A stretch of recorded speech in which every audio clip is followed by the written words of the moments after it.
Hello students, this is video number 11 of kinematics. और कुछ अच्छे न्यूमेरिकल इसमें भी हम करेंगे थोड़ा बेसिक्स डेवलप करने के लिए। This one is the first one. Displacement is given to you in meters in terms of time. Calculate the instantaneous velocity at T equal to 2। ये आपको बड़े अच्छे से आता है। इसका फर्स्ट डेरिवेटिव लो, that comes out to be 18 plus 10t। 18 plus 10t, उसमें t की वैल्यू 2 डालो। t की वैल्यू जैसे ही 2 डालोगे आंसर आएगा 38। तो 38 मीटर पर सेकेंड इसकी इंस्टेंटेनियस वेलोसिटी हो गई। खत्म। एवरेज वेलोसिटी 2, पहले इसमें 2 की वैल्यू पहले 2 डालो, फिर इसके बाद 3 डालो। ठीक है, फिर उसके बाद डिवाइडेड बाय क्या करना है? डिवाइडेड बाय 1 करना है, डेल्टा टी। ठीक है, डिवाइडेड बाय डेल्टा टी कितना है? 1। 3 माइनस 2, तो इसलिए कितना आंसर आ जाएगा इसका, इसके एवरेज वेलोसिटी। तो ये दोनों सिंपल पार्ट थे। ये नई चीज़ है एक एक्सेलरेशन, उसके बारे में आपसे बात करनी है मुझे। तो एक्सेलरेशन अगर मुझे यहाँ फाइंड करनी है तो देखो मैं कैसे इंस्टेंटेनियस एक्सेलरेशन फाइंड करनी है। When I am asked to find the instantaneous acceleration, ठीक है, तो ये इसका तरीका ये होता है इंस्टेंटेनियस एक्सेलरेशन का। dx/dt से मुझे क्या मिल जाएगा? वेलोसिटी कितनी हो गई? अभी मैंने फाइंड की थी 18 प्लस 10t। फाइन। लेकिन अगर मैं इसका एक और बार डेरिवेटिव लूँ, किसका? ऐसे लिखूँ, देखो a इज इक्वल टू क्या होता है? dv/dt। या आप ऐसे डायरेक्ट भी लिख सकते हो। ये सीखो प्लीज़, इसको कहते हैं डबल डेरिवेटिव। आंसर आया 10। आंसर आ गया 10 मीटर पर second square. Units are important. 10 meter पर सेकेंड स्क्वायर कांस्टेंट वेलोसिटी आई। इंस्टेंटेनियस मतलब कि टाइम भी देने की उसको ज़रूरत नहीं थी। अगर मान लिया उसने ऐसे पूछा होता instantaneous acceleration at t equal to 2 second, तो भी 10 आएगा। Instantaneous acceleration equal to 1 second, तब भी 10 आएगा, क्योंकि कांस्टेंट आंसर आया ना। t की टर्म्स में आंसर आया ही नहीं। अगर t की टर्म्स में आता तो फिर t डालते जो उसने दिया होता। इधर उसने दिया ही कुछ नहीं है। Next, the displacement x of a particle varies. ये फिर से डिस्प्लेसमेंट दी है आपको। Find the position, velocity, acceleration of the particle at t equal to 0। t equal to 0 पे ये तीनों चीज़ें फाइंड करनी है। फाइन, कोई नहीं, कुछ नहीं है इसमें। आओ देखें क्या करेंगे। पहले पोजीशन तो मुझे मालूम है, ये लिखा है। मैं पहले वेलोसिटी निकाल ही लेता हूँ, इसका डेरिवेटिव लेता हूँ, आपको आना चाहिए 8t माइनस 15। फिर मैं इसका एक बार दोबारा डेरिवेटिव लेता हूँ, आंसर आ गया 8। अब मैं लिखता हूँ क्या पूछा है मुझे? t इक्वल टू 0 पे मुझे पोजीशन फाइंड करो। t इक्वल टू 0 पे पोजीशन आ गई 25। आपको समझ आ गया। Velocity at t equal to 0, उसको ऐसे लिखते हैं v0 कितना आ गया? माइनस 15 मीटर पर सेकेंड। ये लिख दो मीटर, ये लिख दो मीटर पर सेकेंड। फिर a0 में कुछ दिया ही नहीं है, टाइम है ही नहीं, तो इसलिए 8 मीटर पर सेकेंड स्क्वायर। ये इसके आंसर आ गए, है ही कुछ नहीं। और भी कुछ पार्ट पूछे हैं। When will the velocity of the particle become 0? Can we call the motion of a particle as 1 with uniform acceleration? Yes, uniform acceleration। Uniform acceleration है। कांस्टेंट आई ना एक्सेलरेशन आपकी, टी की टर्म्स में नहीं आई। T की terms में आती तो वो कांस्टेंट नहीं होती। तो यहाँ पे ये कांस्टेंट है, इसलिए इसको क्या बोलेंगे? Uniform acceleration. Uniformly accelerated motion है ये। ठीक है, एक बात ये भी पता चल गई। और क्या पूछा है एक पार्ट बीच में?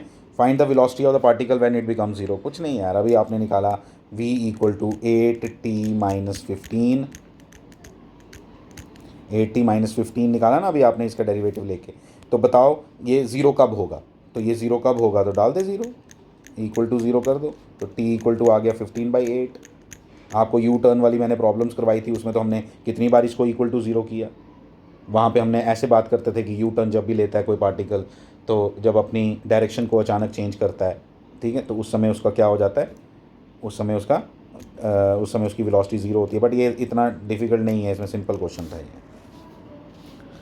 The velocity of the particle, अब वेलोसिटी दी हुई है आपको। Find the change in velocity interval. Change in velocity दी है, कहाँ से कहाँ तक निकालो? t equal to 1। कोई नहीं, ये देखो कैसे निकालेंगे चेंज इन वेलोसिटी। देखो कैसे निकालेंगे। पहले हम v1 निकाल लेंगे। v1 का क्या मतलब? ये देखो जैसे ऐसे लिखा है, इसका क्या मतलब है? Velocity when time equal to 1। तो velocity at time equal to 1 पे कितना आएगा? टाइम इक्वल टू 1 पे आएगा 7 सेंटीमीटर पर सेकेंड। सेंटीमीटर में दिया तो सेंटीमीटर में लिखो। फिर v2, 2 है 4 है? 4 है। अरे 1 नहीं निकालना था, 2 निकालना था, सॉरी गलत किया मैंने। v2 निकालना है। v2 कितना आया, 2 का square 4, 4 into two, 4 into two 8, 8 plus 5 13, तो 13 सेंटीमीटर पर सेकेंड। ठीक है, फिर v4 निकालो। 4 कैसे निकालेंगे, 4 का स्क्वायर 16, 16 टू ज़ा 16 टू ज़ा 16 टू ज़ा 32, 32 प्लस 5 37, तो 37 सेंटीमीटर पर second. Change in velocity, change in velocity हो गया फाइनल माइनस इनिशियल, तो 37 माइनस 13 इक्वल टू 24 सेंटीमीटर पर सेकेंड, इसका आंसर आ गया। फाइन। फिर क्या पूछा था, एवरेज एक्सेलरेशन। एवरेज एक्सेलरेशन कैसे निकालते हैं, ये देखो, एवरेज एक्सेलरेशन अगर पूछा है तो आपको सीधा delta we upon delta T करना है। डेल्टा वी अभी आपने निकाला 24, डेल्टा टी 2, 4 माइनस 2 12, तो आंसर लिखोगे 12 सेंटीमीटर पर सेकेंड स्क्वायर, सेकेंड में माइनस 2 डाल दो, हो गया ये भी। अगला क्या पूछा है, इंस्टेंटेनियस एक्सेलरेशन। यहाँ पूछी थी एवरेज एक्सेलरेशन, यहाँ पूछी है इंस्टेंटेनियस एक्सेलरेशन। इंस्टेंटेनियस एक्सेलरेशन कैसे निकालेंगे, देखो, लो इसका डेरिवेटिव, इसका डेरिवेटिव एक्सेलरेशन के लिए आपको क्या लेना पड़ता है, इसका डेरिवेटिव, एवरेज के लिए नहीं, इंस्टेंटेनियस के लिए। ठीक है, तो डेरिवेटिव लो, तो डेरिवेटिव क्या आया 4t, क्या आया 4t, तो किस पे पूछा हुआ है, t इक्वल टू 4 सेकेंड पे, तो 4 डाल दो तो 16 आ गया इसका आंसर, 16 सेंटीमीटर पर second square instantaneous acceleration at t equal to 4 second. पहले हमने 4t निकाला, 4t निकालने के बाद t की जगह 4 डाल दिया। The distance x of a particle, x distance दिया है, उसका रिलेशन इस तरह से दिया हुआ है। ठीक है, उल्टा कर दिया हुआ है, नॉर्मली x इधर होता था, t इधर होता था, x इस तरफ, t इधर, जो हमें पसंद है हम उसके अकॉर्डिंग काम करेंगे। डालो, करो, कैसे करेंगे, हम क्या लिख देंगे इसको, root x is equal to t minus 3, x is equal to T square minus 6t plus 9 लिख दिया। ठीक है, फिर find the displacement of the particle when the velocity is 0। Find the displacement of the particle, displacement निकालनी है when velocity is 0, तो velocity निकाल लो पहले, dx बाई dt होता है वेलोसिटी, वेलोसिटी निकाल लो, कितना आ गया 4t 2t माइनस 6, तो वेलोसिटी 0 कब हुई, 3 सेकेंड्स पे। ठीक है, तो डिस्प्लेसमेंट ऑफ द पार्टिकल डालो, डाल दो यहाँ पे, यही निकालना है आपको। ठीक है, तो x की वैल्यू निकालनी है, x है ना, तो क्या आ गया, t इक्वल टू 3 सेकेंड्स पे आपकी वेलोसिटी 0 है, वो 3 इधर डाल दो, तो 3 का स्क्वायर 9, 9 माइनस 9 0 प्लस 9, तो 9 मीटर पर सेकेंड आंसर आ गया किसका, सॉरी 9 मीटर आंसर आ गया डिस्प्लेसमेंट का। कैसे किया, दोबारा सुन लो, डिस्प्लेसमेंट ऑफ द पार्टिकल निकालना है व्हेन द वेलोसिटी इज 0। हमने वेलोसिटी हमने निकाला कि व्हेन मतलब टाइम किस टाइम पे वेलोसिटी 0 होगी, t इक्वल टू 3 सेकेंड्स पे, कहता है उस समय पोजीशन फाइंड करो, तो पोजीशन फाइंड करने के लिए हमने क्या किया, ये 3 डाल दिया इसके अंदर, पोजीशन के अंदर, तो पोजीशन निकाल दे।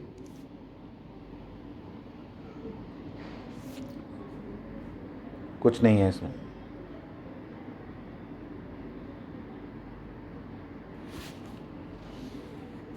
The acceleration of the particle, acceleration दी हुई है, अच्छा क्वेश्चन है ये, एक्सेलरेशन दी है। अब क्या निकालना है, if the particle has a velocity of, इतनी वेलोसिटी है उसकी t इक्वल टू 0 पे, find the velocity at the end of 2 seconds. तो वेलोसिटी 2 सेकेंड्स पे निकालनी है।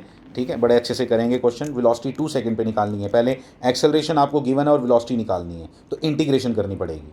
ठीक है, तो मैं सीधा लिख रहा हूँ, वेलोसिटी इक्वल टू पता क्या आ जाएगा, 6 इंटीग्रेशन सॉरी टी स्क्वेयर की इंटीग्रेशन टी क्यूब अपॉन 3, तो 3 कट जाएगा, तो आंसर आ जाएगा T cube, plus 2t square upon 2, तो ये आ जाएगा टी स्क्वेयर, 2 की इंटीग्रेशन 2t, लेकिन प्लस c ज़रूर लिखना, तो आंसर क्या आया, मैं यहाँ लिख देता हूँ, T cube plus T square plus 2t plus c, integration की मैंने इसकी, आपको आनी चाहिए, नहीं आती है तो फिर हम ये टॉपिक पढ़ ही नहीं सकते हैं, सीधी बात मैं आपको बता देता हूँ।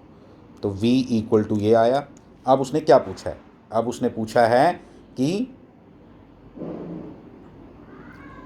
पूछा है if the particle starts with the velocity of 2 meter पर सेकेंड, ये गिवन है कि t इक्वल टू 0 पे इसकी वेलोसिटी कितनी है, ये क्यों गिवन है, क्योंकि वो c निकलवाना चाहता है तुमसे, तो t इक्वल टू 0 डालो, टी इक्वल टू 0 डालोगे तो ये सारा सी तीनों टर्म 0 हो जाएंगी, सिर्फ सी बच जाएगा।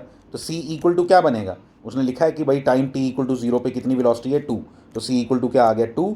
तो अब मैंने जब सी निकाल लिया ना, अब मैं इसकी वैल्यू लिखूंगा अच्छे से। अब मैं इसकी वैल्यू लिखूंगा v इक्वल टू, सी निकाल लिया, देखा आपने कैसे निकाला मैंने, T cube plus T square plus 2t plus 2। अब मेरे पास वेलोसिटी पूरी है। अब उसने बोला 2 सेकेंड्स पे निकालो, मैं निकाल लूँगा 8 plus 4 plus 4 plus 2 equal to 18 meter, 18 meter पर सेकेंड आंसर इसका। तो ये कहानी थी इन क्वेश्चंस की जो आपको करवा दी है मैंने 6-7 question. Thank you very much.